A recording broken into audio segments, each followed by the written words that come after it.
awesome. Thank you guys for being here. You guys are passionate. I know both of you. I watch what you guys post. You care so much about what you do, how you do it. It's so important to you. But like most things, there's a market for different consumers. And Right. so if Toyota or Honda or any of these car companies was building each car from scratch with a single person, one craftsman designing everything originally, that car is unaffordable to the masses. And so when we look at a physical therapy clinic that has multiple locations, that's seeing relatively higher volume than small individual providers are seeing, it gets a bad label. But the fact is, if they weren't delivering what the consumer wants, the consumer would not go there. Nobody is being forced to go to those places. Plus, most of us, my clinic, we couldn't handle the capacity of all of the people. We already, not me, but others, already have long wait times. They're not getting to all the patients they need. They don't have the staff. They don't have the resources, the volume. I wish we could get away from this idea that we label a higher volume clinic as a mill. It's just a different delivery method. I asked that question a while ago, and that you see the visceral emotion. You see the visceral emotion in the texts. Yeah. I said, okay, so let's pretend you were explaining what a PT mill is versus not a PT mill, right? What's the line? And people were coming in with exact numbers. If you see more than 21 patients a day, I'm like, so 22 is no, but 20 is okay. Got it. Okay, hang on a second. Okay, I'm gonna write that down. If you're seeing more than one patient at a time, or if it's not one-on-one care for an hour, you want to know the fastest way to figure out what someone's business model is? Ask them what the crappy model is. Then you'll say, well, what's not that? They'll describe their own model. Right. But you and I believe, are agreeing on this. It sounds like good care is decided not by you. Good care is decided by the person.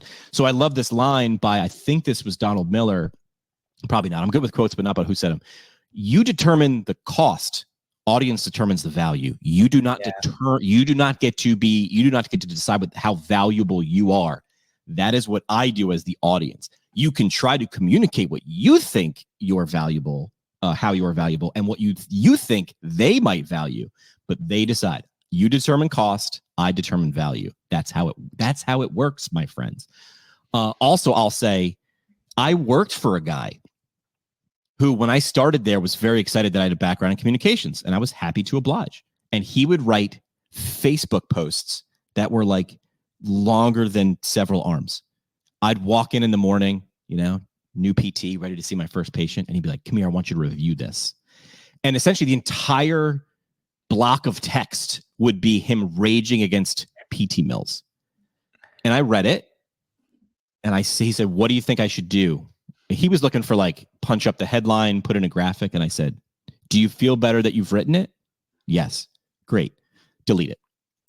And he was like, but people need to be educated to understand that we provide one-on-one. You've heard this before. Yeah. And they provide crap. And I gave him the analogy that if you were trying to get a girl's phone number at a bar, where would you spend more of your time? Talking about the guy down the bar and why he sucks? You shouldn't take that. You shouldn't take that guy's number. He sucks.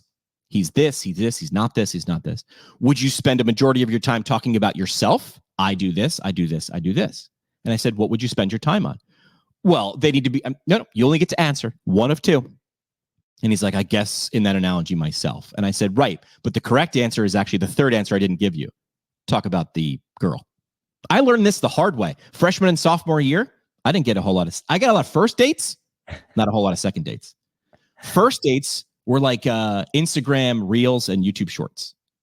Meet a girl, quick line. You want to talk tomorrow? Let's go out next week. Bam, got the first date. Second date's long form content.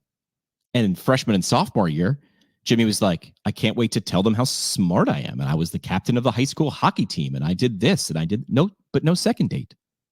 Junior and senior year, when someone clued me in, don't talk about you. Don't talk about the guy down the bar they shouldn't go out with.